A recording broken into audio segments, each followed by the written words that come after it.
আজি লৈ আহিছোঁ এখন নতুন ভিডিঅ'।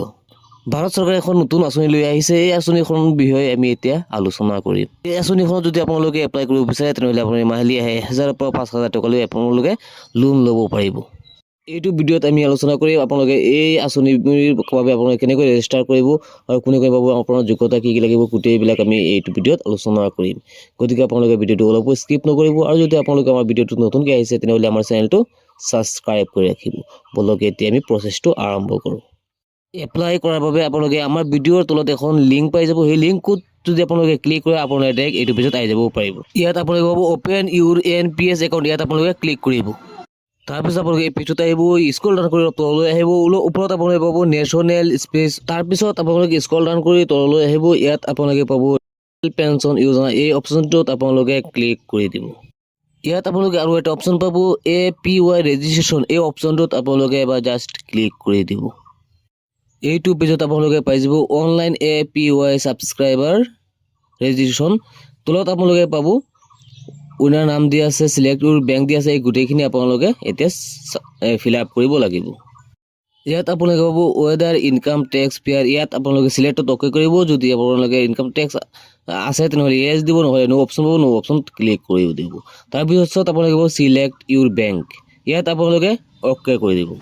তাৰপৰা আপোনালোকৰ কোনটো বেংক হয়, SBI, NDF, SBI যিটো বেংক হয় সেইটো আপোনালোকে ইয়াৰ পৰা চিলেক্ট কৰি দিব। তাৰপিছত আপোনালোকে পাই যাব বেংক নেম। আপোনালোকৰ বেংকৰ নামটো আপোনালোকে লিখি দিব। তাৰপিছত আহি যাব বেংক একাউণ্ট টাইপ। ইয়াত একো কৰিলে আপোনালোকে ছেভিং একাউণ্ট পাব। ছেভিংত আপোনালোকে অ'কে কৰি দিব। যিসকলে কাৰেণ্ট একাউণ্ট আছে সেইসকলে ইয়াত এপ্লাই কৰিব নোৱাৰিব। তলত আপোনালোকে পাব বেংক একাউণ্ট নাম্বাৰ। ইয়াত আপোনালোকে বেংক একাউণ্টৰ নাম্বাৰটো দি দিব। তাৰপিছত পাব বেংক IFSC কোড। আপোনাৰ বেংকৰ যিটো IFSC কোড আছে সেই IFSC কোডটো আপোনালোকে ইয়াত দি দিব। তাৰপিছত আপোনালোকে পাব প্লিজ চিলেক্ট অপশ্যন। ইয়াত কেইটামান অপশ্যন দি আছে, যিকোনো থ্ৰুতে আপোনালোকে কৰিব পাৰিব। অফলাইন আছে, KYC আধাৰ আছে, ভাৰ্চুৱেল ID আছে, যিকোনো এটা থ্ৰুৰে আপোনালোকে এইটো এপ্লাই কৰিব পাৰিব। আমি এতিয়া KYC আধাৰৰ সহায়ত এপ্লাই কৰি আপোনালোকক দেখুৱাম। এতিয়া চাওক KYC আধাৰ অপশ্যনত ক্লিক কৰাৰ লগে লগে আপোনালোকৰ অপশ্যন আহিছে আধাৰ ইণ্টাৰ আধাৰ নাম্বাৰ। ইয়াত আপোনালোকে আধাৰ নাম্বাৰটো দিব লাগিব। ID দিলেও হ'ব, নিদিলেও হ'ব। তাৰপিছত পাব পাৰ্চন এমাউণ্ট, আপোনালোকে কিমান টকা ল'ব। ইয়াত আপোনালোকে চিলেক্ট অপশ্যনটোত আপোনালোকে ক্লিক কৰিব। ইয়াত চাওক 1000, 2000, 3000, 4000, 5000 দি আছে। ইয়াৰ পৰা 5000 টকা আপোনালোকে ল'ব পাৰিব। 5000 অপশ্যনটো আপোনালোকে ক্লিক কৰি দিব। তাৰপিছত আপোনালোকে খালী এটা বাকচ পাব, এইটো আপোনালোকে ৰাইট চিন কৰি দিব। তাৰপিছত আপোনালোকে পাব কেপচা কোড। কেপচা কোডটো আপোনালোকে যিমান হয় কেপচা কোডটো আপোনালোকে তলত বহুৱাই জেনেৰেল OTP অপশ্যন আছে, তাত আপোনালোকে অ'কে কৰি আপোনালোকে এইটো ছাবমিট কৰিব পাৰিব।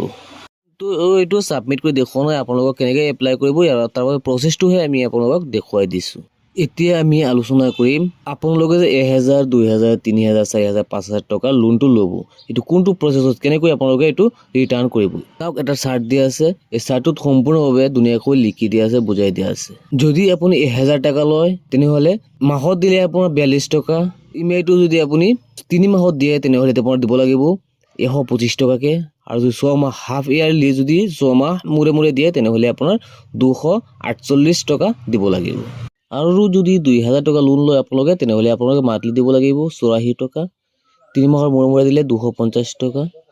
হাফ ইয়াৰলি যদি আপোনাৰ 6 মাহ মূৰে মূৰে দিয়ে তেনেহ'লে আপোনাৰ 496 টকা দিব লাগিব। আৰু যদি আপোনালোকে 3000 টকা লয় তেনেহ'লে মান্থলি দিব লাগিব 126 টকা। 3 মাহ মূৰে মূৰে দিলে আপোনাৰ দিব লাগিব 376 টকা। আৰু যদি 6 মাহৰ মূৰে মূৰে দিয়ে তেনেহ'লে আপোনালোকক দিব লাগিব 744 টকা। আৰু যদি আপোনালোকে 4000 টকা লোন লয় তেনেহ'লে আপোনাৰ এমাহত আহিব 168। যদি 3 মাহ পিছত দিয়ে তেনেহ'লে আহিব 5000 টকা।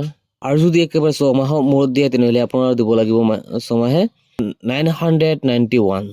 আৰু যদি আপোনালোকে 5000 টকা লয় তাৰ বাবে EMI আহিব আপোনালোকৰ মান্থলি আপোনালোকৰ EMI আহিব 210। আৰু 3 মাহৰ মূৰে মূৰে যদি আপোনালোকে EMI-টো দিব বিচাৰে তেনেহ'লে আপোনালোকৰ EMI আহিব 626 ৰুপিজ। আৰু আপোনালোকে যদি হাফ ইয়াৰলি দিব বিচাৰে তেনেহ'লে EMI আহিব 1239, 1239 টকা। ইয়াৰ বাবে কোনে কোনে এপ্লাই কৰিব পাৰিব তাৰ বাবে ইয়াত দিয়া আছে, এজটো দিয়া আছে একদম ফাৰ্ষ্ট লাইনত। বছৰৰ পৰা 39 বছৰ বয়সলৈকে এপ্লাই কৰিব পাৰিব। আজিৰ ভিডিঅ' এইখিনি আছিলে। লগ হ'ব নেক্সট ভিডিঅ'ত। জয় আই অসম।